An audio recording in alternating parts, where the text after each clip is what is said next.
บุญให้ก็คือทั้งเอื้อยเพิ่นบ่ขอออกชื่อเสียงเรียงนามเนาะและทั้งเอื้อยเพิ่นซอยมา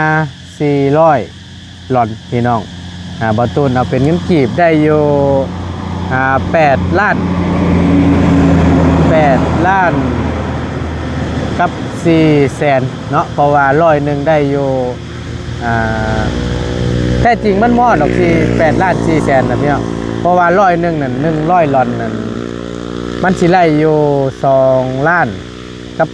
88,000แต่บ่ตูนไล่ตัวเลขกลมๆเนาะตีไปซะว่า100หลอนได้ไล่อยู่2 ล้าน100,000สิแต่บ่ฮอด100,000ดอกไล่อยู่88,000เนาะไล่อยู่2 ล้านกับ88,000ต่อ100หลอนทั้งยาใช้บ่ตูนโทรถามทางแหล่เพิ่นก่อนเป็นจังไดคือจังว่าบ่มา2มื้อละบาดนี่โอ้ยอันว่าอันไม่ผ่าเชื้อรานี่ยังคำนวณบ่ได้แล้วนี่เนาะเพราะว่ายังบ่ได้ขึ้นเส้นฟอกเส้นผ่าเนาะยังบ่ได้เอา5 มัดเอา5 มัดบ่อย5 มัดนี่พอเนาะก็บ่พอนี่ก็บ่พอกันนึงแล้วแล้วดินบล็อกนี่อ้ายกะว่าพอบ่นี่บ่พอยัง10 ก้อนนะยังประมาณ10 ก้อนเนาะ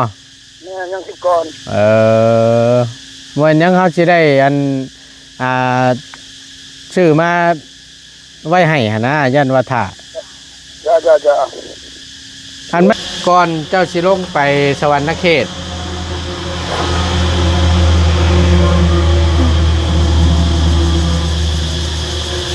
มองมา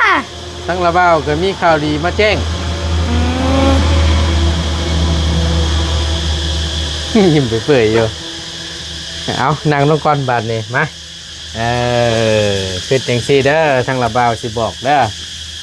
ก็มีทั้งป้าใหญ่ใจดีเด้อเพิ่นก็เป็นคนลาวนี่แหละเพิ่นเฮ็ดเวียกเฮ็ดงานอยู่ต่างประเทศพุ่นแหละพอดีเพิ่นก็อยากสดจากซอยค่าเกินควรของน้ำเจ้านี่แหละพอดีทางเอื้อยเพิ่นก็พาเงินมาให้ทางบ่ตูนเป็นสะพานบุญให้ก็8 ล้าน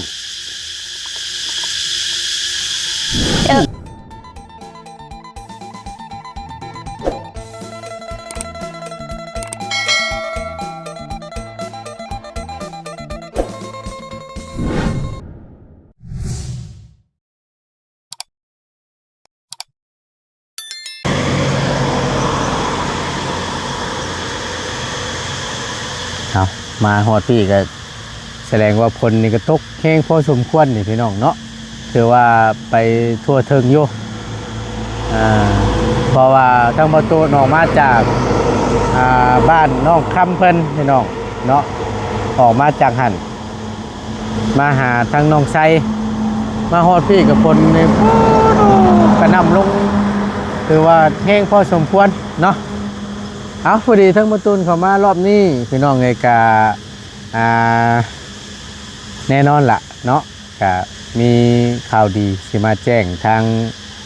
อีหลาเพิ่นให้ครับพูดน้ำกันเนาะเอาก่อนอื่นพี่น้องไงกราบสบายดีและสวัสดีเด้อพี่น้องสบายดีเบิดทุกคู่สู่คน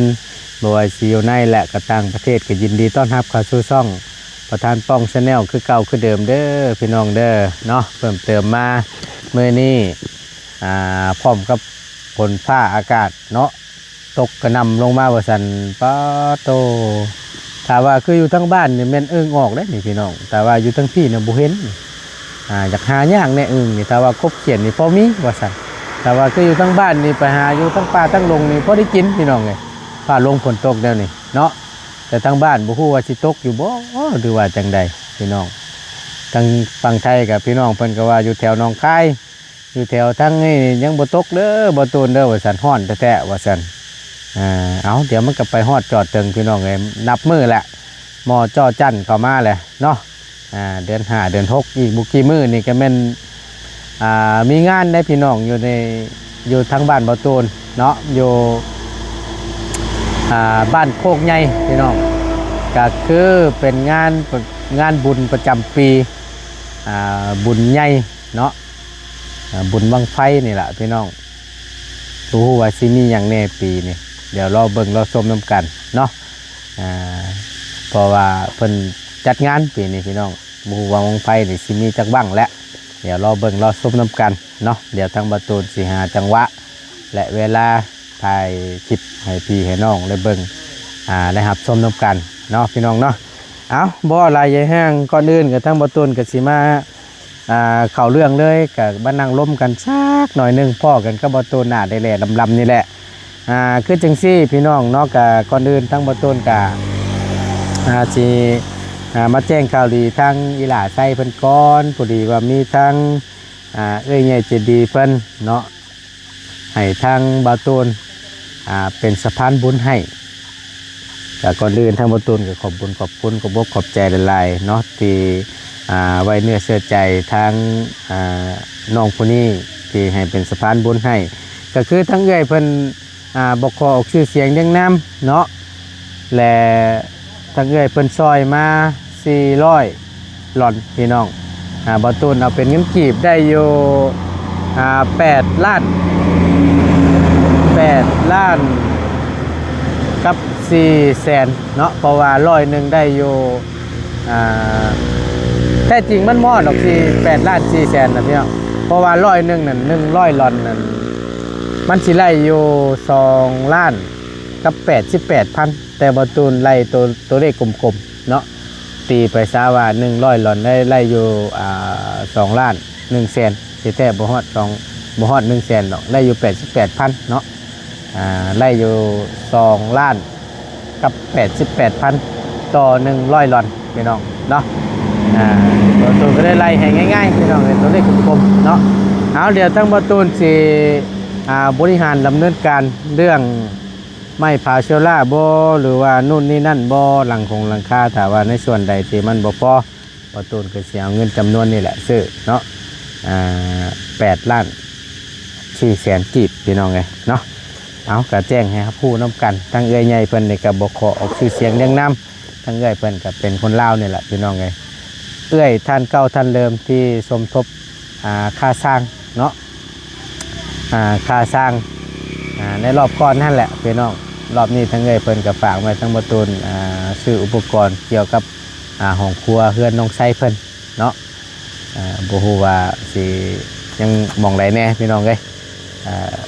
มื้อนี้สร้างกับบ่มาซับมื้อนี้ก็ได้โอ้จักสิว่าจังไดเราเป็นจังได๋เนาะ2 มื้อและมื้อวานนี่ก็บ่ได้มามื้อนี้ก็บ่เห็นอีกพี่น้องเอ้ยเอาก่อนอื่นทั้งเบิดทั้งมวลทั้งประตูนก็ขอบคุณขอบคุณขอบใจทั้งเอื้อยใหญ่ใจดีหลายๆเนาะที่ไว้เนื้อเชื่อใจทางน้องผู้นี้ให้เป็นสะพานบุญให้อีกครั้งหนึ่งเนาะก็ขอให้ทั้งครอบครัวของเอื้อยจงมีแต่ความสุขกายสบายใจเด้อปรารถนาสิ่งใดขอให้สมคำมุ่งมั่นลังปรารถนาเด้อบ่ว่าเฮ็ดธุรกิจการงานใดๆก็ขอให้ประสบผลสำเร็จในหน้าที่การงานนั้นๆตลอดปีและตลอดไปเอื้อยให้มาสำใดก็ขอให้กลับคืนมาสู่ทางครอบครัวของเอื้อย100 เท่าพันเท่าเด้อเนาะขอให้อายุมันคนยืนอยู่ดีมีแห้งเรื่อยเด้อพร้อมครัวสาธุเอาเดี๋ยวทั้งประตูนก่อนสิเข้าไปหาทั้งอีหล่าใช้ประตูนสิโทรถามเบิ่งสั่งแหล่เพิ่นก่อนเป็นจังไดคือจังว่าบ่มา2 มื้อละบาดนี่โอ้ยมันสิแล้วจักเทื่อนี่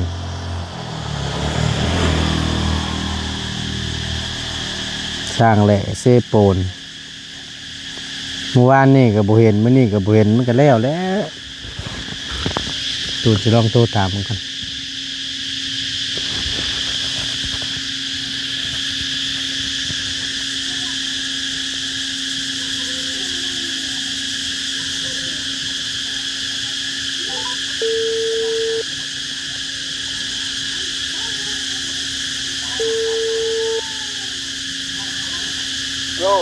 โดยอัน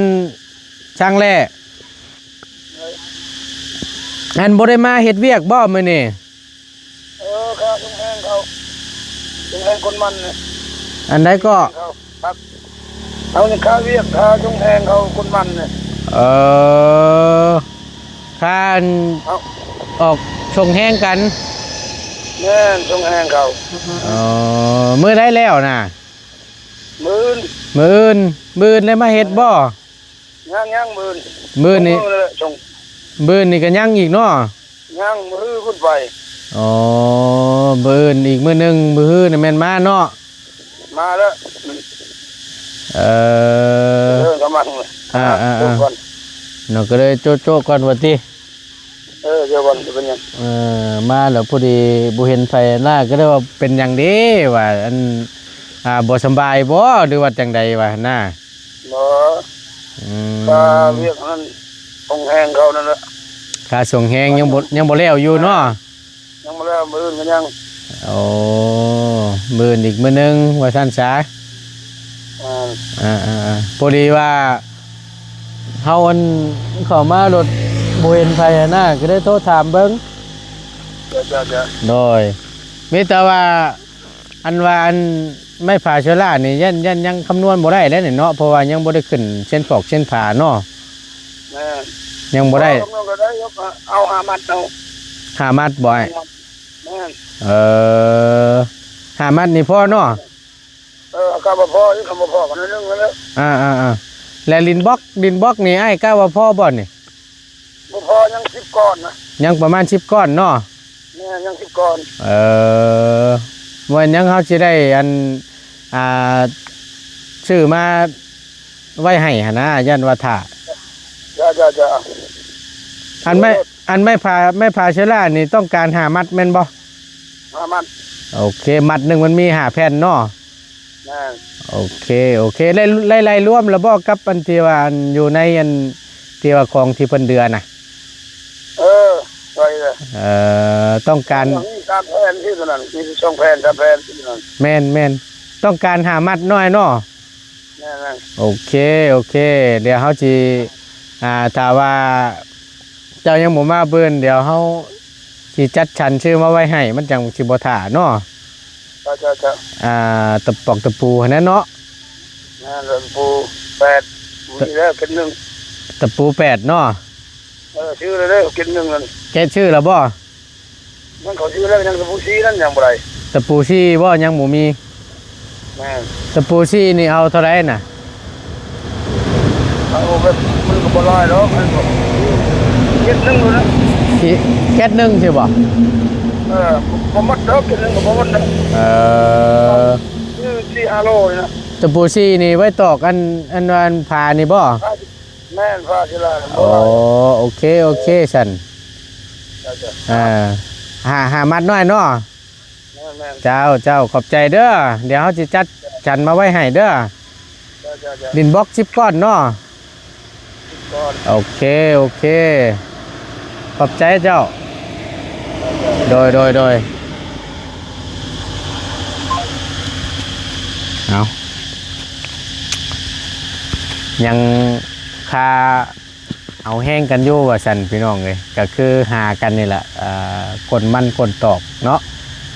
เอาแห้งกันบ้านเฮาเกิดละว่านนั่นแหละพี่น้องคือละว่านช่วงเกี่ยวข้าวกับไปหากันเอาแห้งกันนะแล้วหน้าเจ้าไปหน้าคอยเสียนะอันนี้ก็คือกันทางนี้ก็ได้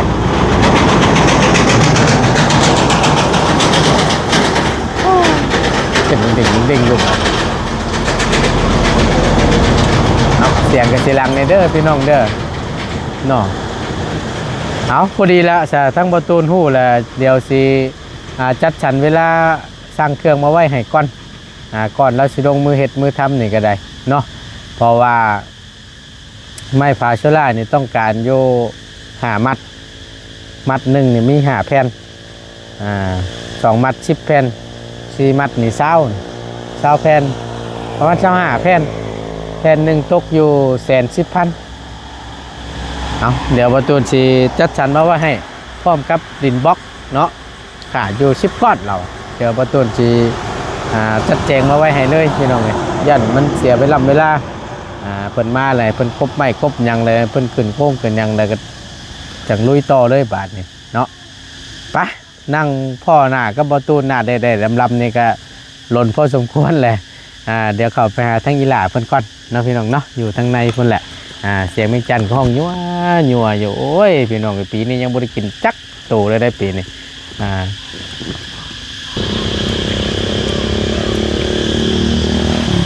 หัวเหาะย่องอยู่ทางนั้นก็ได้ เอากล้วยเราก็กะเกี่ยมไว้เนาะเตรียมไว้ว่าบ่ได้ท่านได้ไปซับบาทนี่ ยังไม่ได้ไปยังเที่ยวแล้ว ฮะ เที่ยวแล้ว หากเห็นมื้อเช้านี่ลุงเอ้ยได้ยินทางเอื้อยเพิ่นโทรมาหาทางข่อยอยู่ว่าเราถ่าหลานเราอยู่ว่าสิเอารถขึ้นมารับเอาอีหลาใส่เพิ่น โอ้ ไปแน่ มาแหละ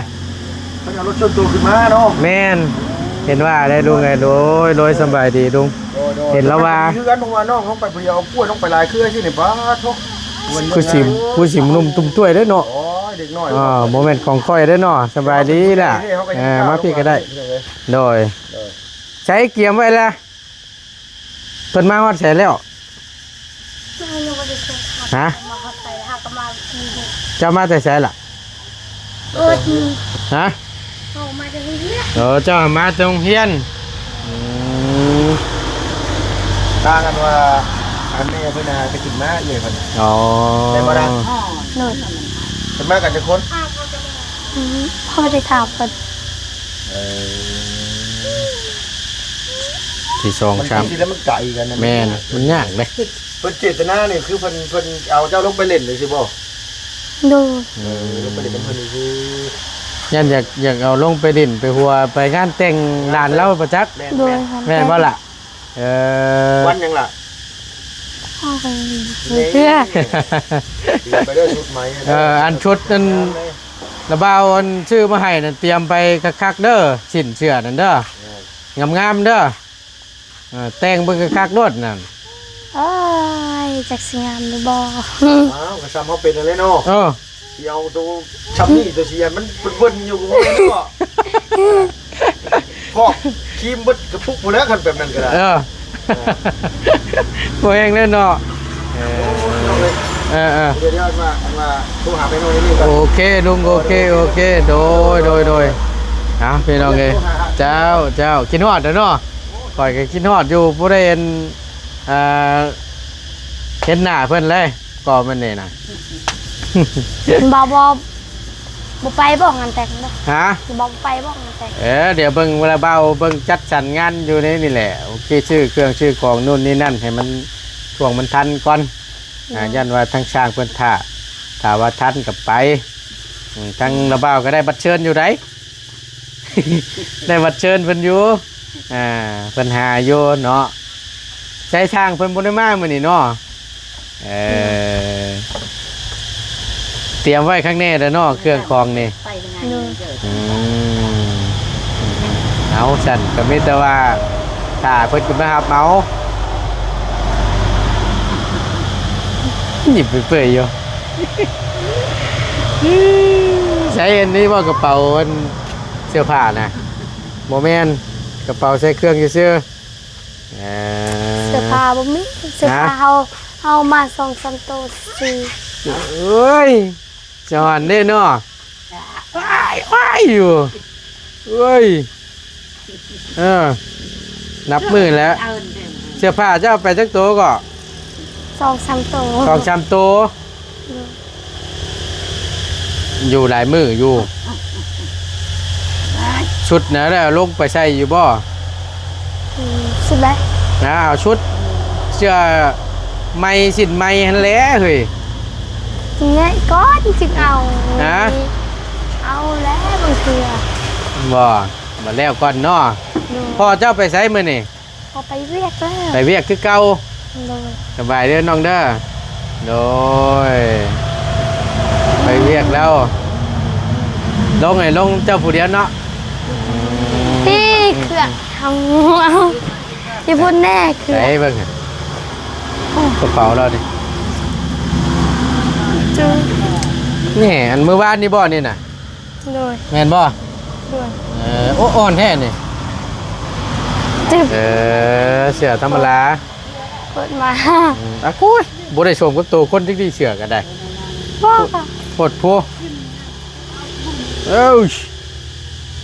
สิไปเต้นลำวงอยู่สวรรค์บ่ หมด ก็จะลำวงย้อนยกตัวนั้นแล้วอยู่สวรรค์นั่นพอแห้งแหละ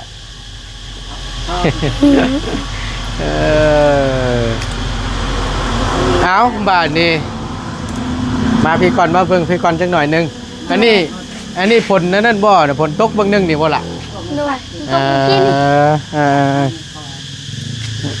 ฝนตกเมื่อกี้นี่เนาะอ่างมาแล้วบาทนี่มันสาดเขาตั้งได้คือเหยียกกักแกะฮะฟังไหนทางนี้บ่ พัดลมพัดทางนี้ อ๋อมันตีเข้ามาจังซี่บ่อ๋อ เขามัน เรียบร้อย ตกแคบนำนี่เลย บ่บ่เป็นหยังดอกเดี๋ยวอันเพิ่นอันแอมทางนี้ไล่แล้วก็แม่นโอเคแล้วทางนี้นี่เพราะว่าผลมันตีเข้ามาจังซี่นี่เรียบร้อยแล้วเด้นี่เนาะได้อยู่อันนี้ก็แห้งเรียบร้อยแล้วบาดนี้คักอยู่ดอกนี่บานประตูเนาะวงกบมีแต่ว่าสังกะสีได้สละแปดอนุชิ่งนี่เด้ยังหมูมีบ่ เลย อ๋อยังหมูมีทางใดบ่ เลย โอเคสักเดี๋ยวเรื่องสังกะสีนี่มีแต่ให้สร้างเพิ่นมาขึ้นโค้งก่อนแต่ว่าไม่พาเชล่านี่ทั้งประตูพอฮู้ละพี่น้องเนาะพอฮู้ละเพราะว่าต้องการหาทับประสัตหามัด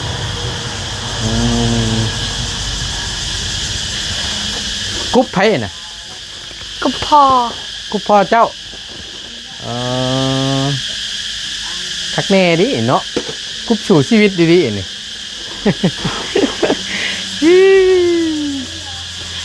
โอเคสันบาทนี่บ่อะไรยายห้างก่อนเจ้าสิลงไปสวรรค์เขต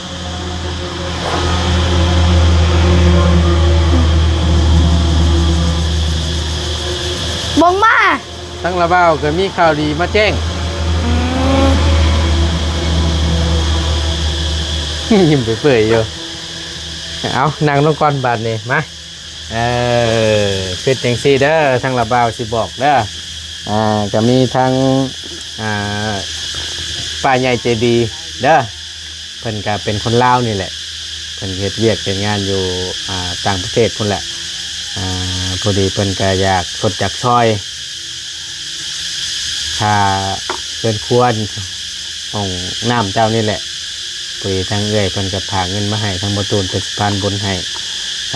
ก็8 ล้าน เจ้าจัง ฮะ ลายนี้ ไหลดีตาบ่าวย่านบ่พ่ออยู่ดินี่นี่ว่ามันหลายอยู่มันพ่อ ลายจะมาพอแล้ว มันพ่อนี่ก็สาธุแหละบ่เนาะเอานี่ทั้งเราเบ้าสิให้เบิ่งรูปเพิ่นเด้อทั้งเอื้อยเพิ่นก็บ่ขอชื่อเสียงเรียงนามดอกพี่น้องแต่ก็เป็นอันทั้งเอื้อยเพิ่นผู้เก่านั่นแหละอันที่ว่าอันซอยค่าสร้างเจ้ารอบก่อนนั่นแหละล่ะ เลย เดี๋ยวประตูใส่ลาเพิ่นเบิ่งเอาเนาะใช่เหรอมันคือบ่มันคืออันเข้าบ่ได้บานแก้วกันบาน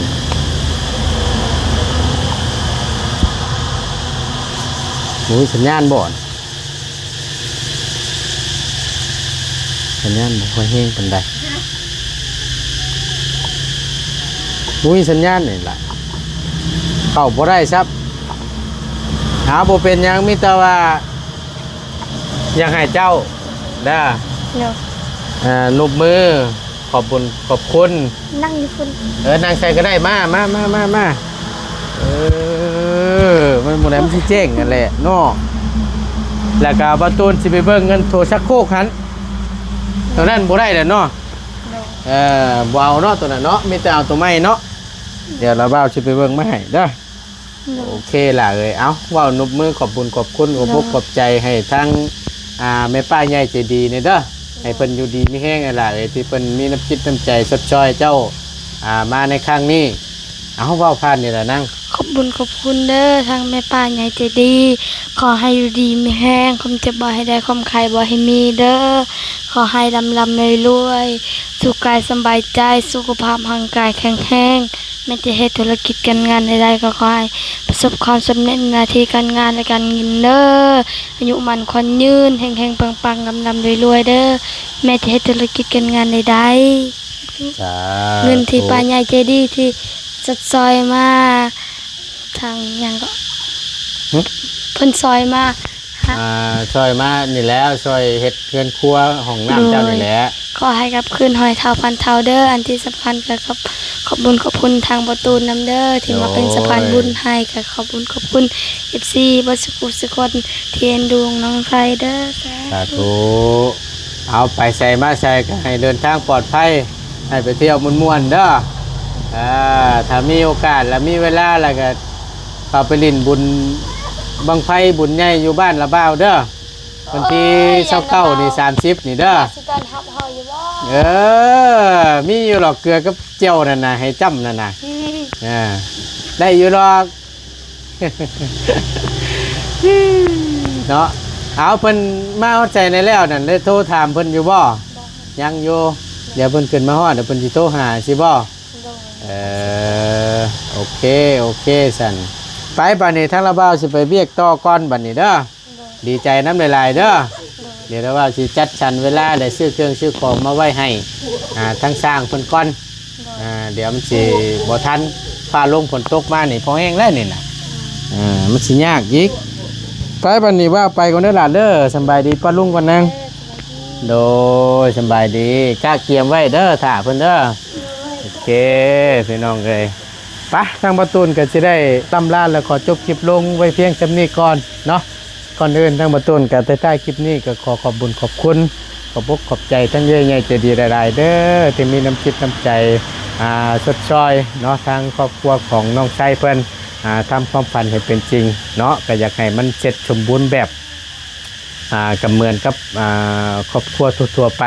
ให้มีห้องน้ำห้องครัวนั่นแหละพี่น้องเนาะก็ขอให้ทั้งเอ้ยอย่าเจ็บจะจนลำรวยๆตลอดปีและตลอดไปเด้อบ่ว่าเสร็จธุรกิจการงานอะไรก็ขอให้ประสบผลสำเร็จในหน้าที่การงานนั้นๆเนาะขอให้เข่งปึกปังเด้อขอให้สุขภาพแข็งแรงอยู่ดีมีแรงสาธุเด้อเนาะเอาที่ขาดบ่ได้ทั้งประตูนก็ขอขอบคุณขอบคุณขอบใจพ่อแม่พี่น้อง FC เปิดทุกท่านที่เข้ามาเป็นกำลังแห่งใจและติดตามรับชมคลิปโดยบ่ข้ามโฆษณาเนาะสิ่งที่สำคัญสำหรับคลิปนี้ประตูนลำลาแล้วพี่น้องสบายดีเด้อพี่น้องเด้อไปห่อนระบาดนี่พี่น้องเอ้ย